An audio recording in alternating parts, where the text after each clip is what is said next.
Hi everyone, today I am going to tell you a short story about that Lord Jagannath is no other than Lord Krishna. So let me begin the story. King Indradyumna was a great devotee of Lord Vishnu and he was very eager to see his Lord face to face. So one day he was in his court, at that time with Lord's wish, a devotee came to his court and in course of discussion he mentioned about the incarnation of Lord Vishnu as Nilamadhava somewhere. Then King Indradyumna was overwhelmed with joy and immediately he sent the Brahmins to search Nilamadhava. After a few days, all of them came back except one Brahmin. They came back, they couldn't find Nilamadhava. Only one Brahmin whose name was Vidyapati, he was still searching. Vidyapati roamed over so many places and at last he reached at a place, at a district, where he saw the Savaras were residing. Then he stayed in one Savara's house whose name was Vishwakarma. When he reached there, at that time Vishwas was not there, only his young daughter Lalita was there.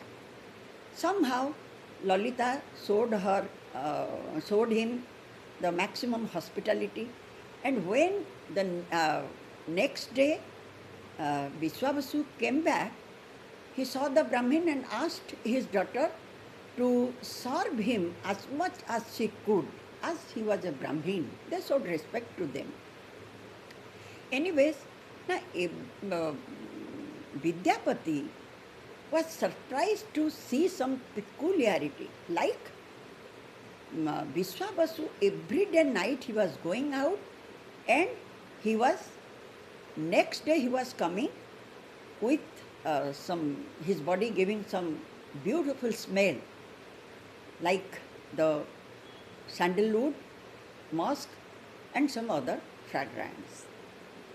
He was very anxious to know about it, and when he stayed there, few days he stayed in his house, that time Vishwabasu requested this Vidyapati to marry his daughter, Lalita.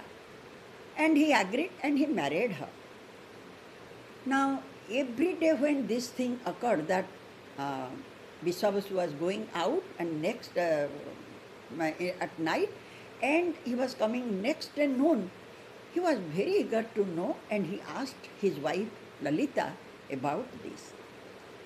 At last Lalita told him that her father was going to a secret place where to worship Lord Nilamadhava, and that is why every day night he was going and coming the next day. Now hearing the name of Nilamadhava, Vidyapati's joy was knew no bound. And he requested Lalita to tell her father to show Nilamadhava to him. Then Lalita requested her father, and at last Vishwabasu blindfolded his eyes, means Vidyapati's eyes, and took him to Nilamadhava. While they started their journey, before that, Lalita bound some mustard seed in the cloth of Vidyapati so that he could put the seeds on the way. In due course of time, he could find the way where Nilamadhava was. And he did exactly what Lalita did. While going, he put the mustard seeds on the way, but this thing Vishwabasu didn't know. However, at last they reached at Nilamadhava, and then Vishwabasu asked him to stay there so that he would, when Vidyapati saw the Nilamadhava, the deity Nilamadhava, he couldn't believe his eyes. He started dancing in ecstasy and offered his prayer. Then Vishwabasu told him to stay there so that he would go and collect some forest flower and fruits for worshipping his Lord. And Vidyapati stayed there. While Vishwavasu was away, that time Vidyapati saw a wonderful scene. Like a crow, a sleeping crow, fell in the branch of a tree and he just fell off in a nearby lake. But immediately he got a spiritual form and went to the sky.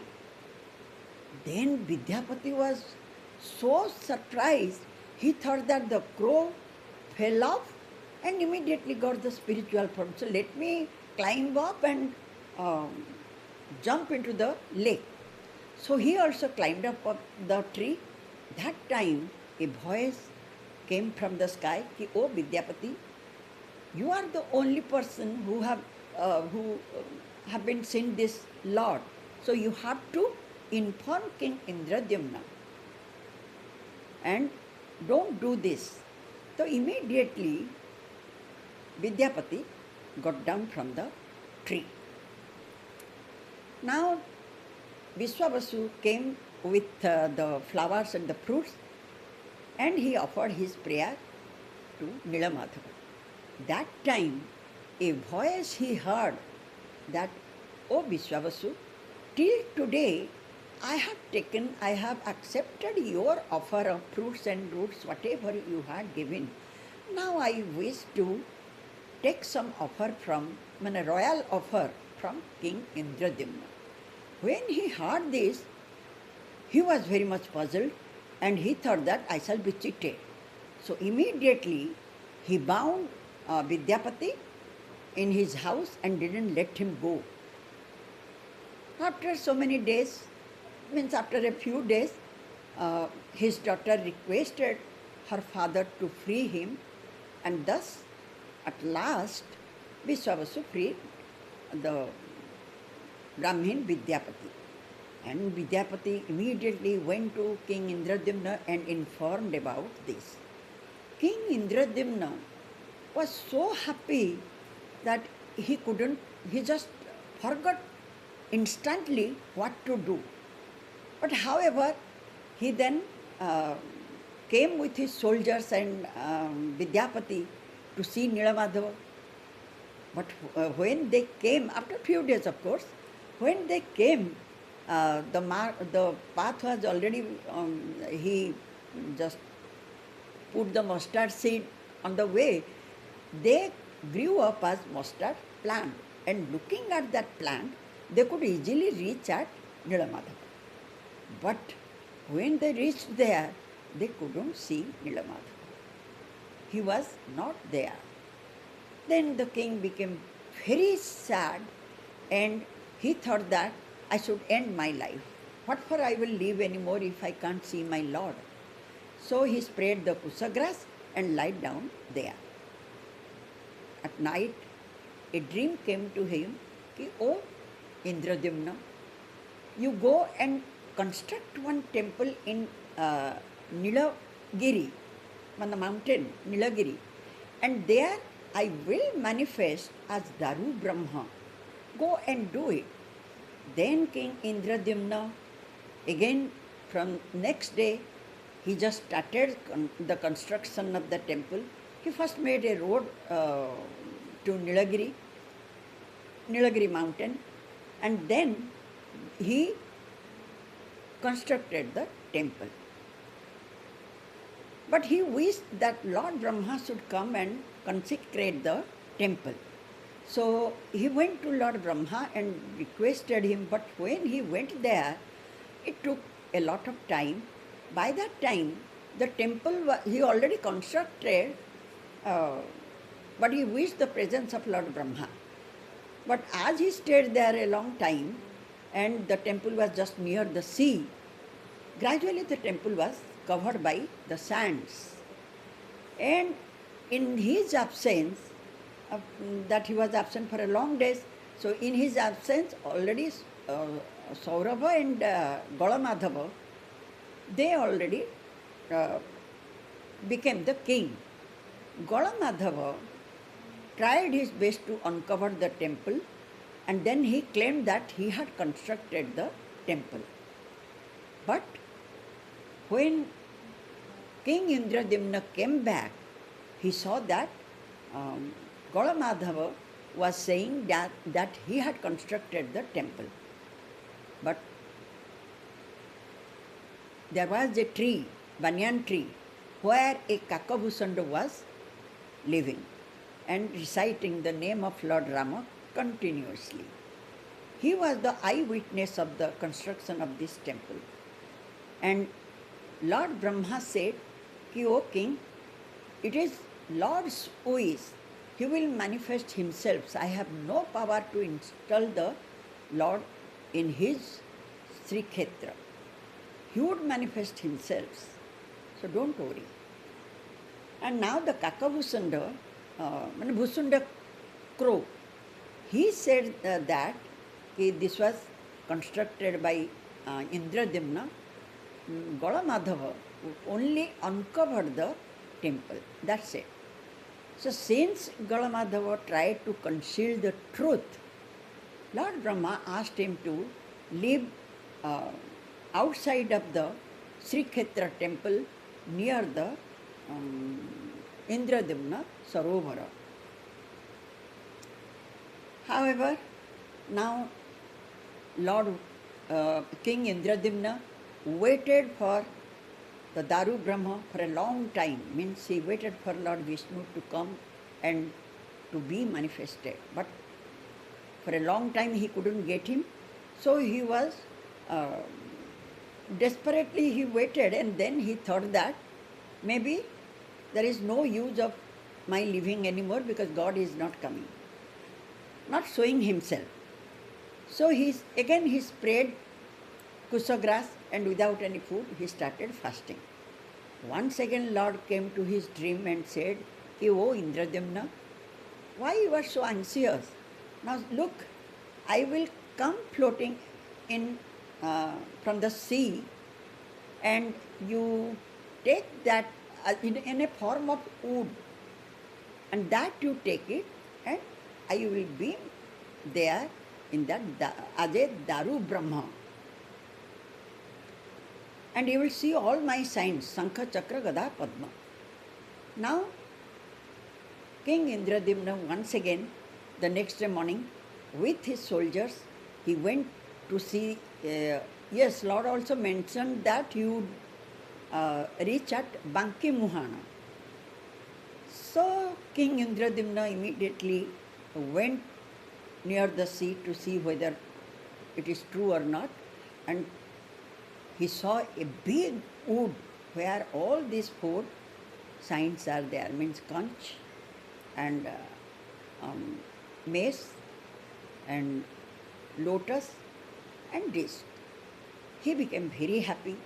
Then he asked the soldiers, and yes, in his dream he also said, God also told him to make one golden chariot to carry him.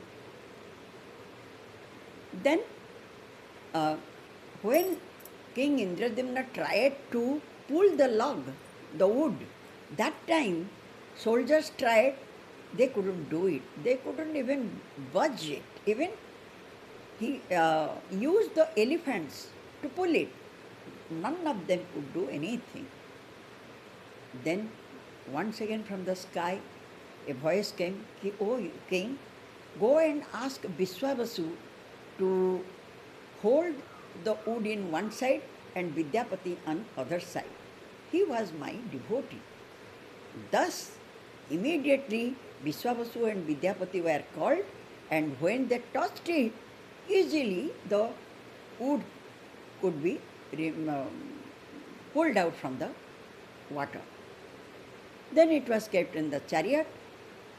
Thus, King Indradyumna brought the wood and started asking the sculptors to carve in deity form. When he came and started his work, he asked so many sculptors to carve the deity. but none of them could do anything because the moment they used their chisel, it fell down and broken into pieces. At last, an old sculptor came.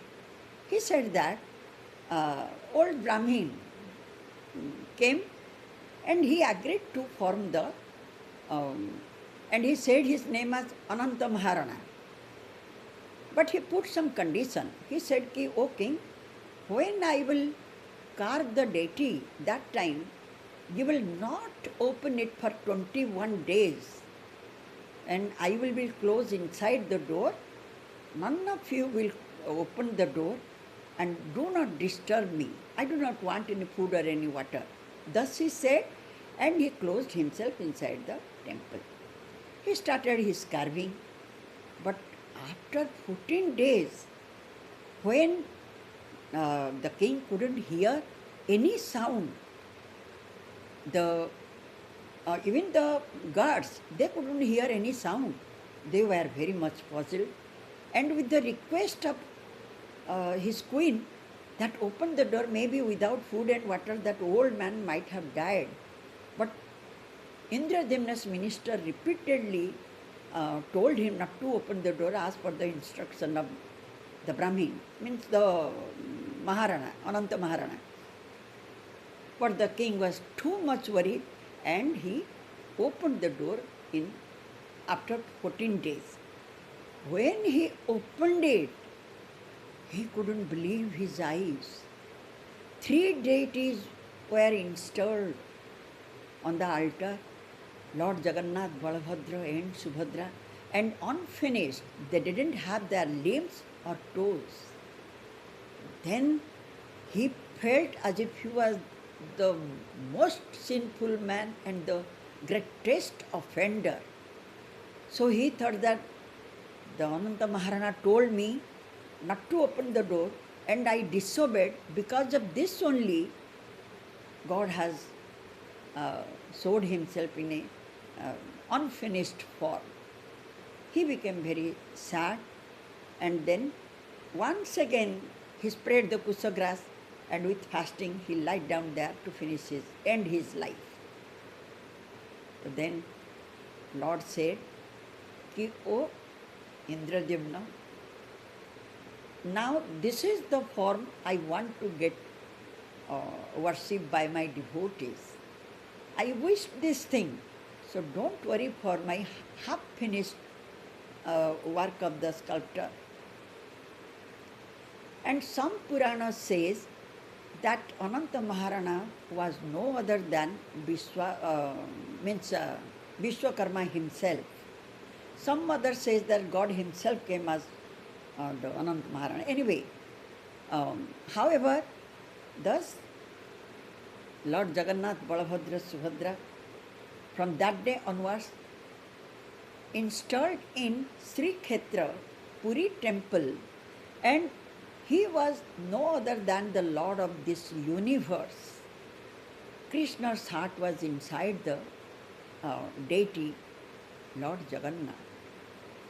When it was said by Lord himself that he wished to stay in this form, then Indradyumna joined his hands and prayed to God and said, ki, O Lord, at least grant me a favor that the descendants of Vishwabasu and Vidyapati would be continued forever, and no one, there would be no descendant from my side, so that nobody would claim that this temple was their own property. Then Lord Jagannath said, Tathastu, so be it. Means Vishwabasu's descendants would become the Daitas, and the descendants from the Brahmin wife of Vidyapati would do the deity worship, and the descendant from the Lalita, means Sabara wife, they would become the Swaras. Like this, Lord Jagannath granted the boon to King Indradyumna. Anyways, hereafter, Lord Jagannath moved in the cart to show himself to everyone. And also he said, King Indradyumna asked him, O Lord, at least 56 types of prasadas will be given to you, and grant me a favor that only 3 hours the doors of yours will be closed. Rest of the time the doors will be open for everyone to visit. And Jagannath also granted that. This is the story how Lord Jagannath is no other than Lord Krishna. Actually, Krishna's heart, Krishna's heart was not burnt in fire. It came in the wood, and that wood was carved into Lord Jagannath. Thank you so much. Once again, I will meet you with another story. Thank you. 21 seconds he shall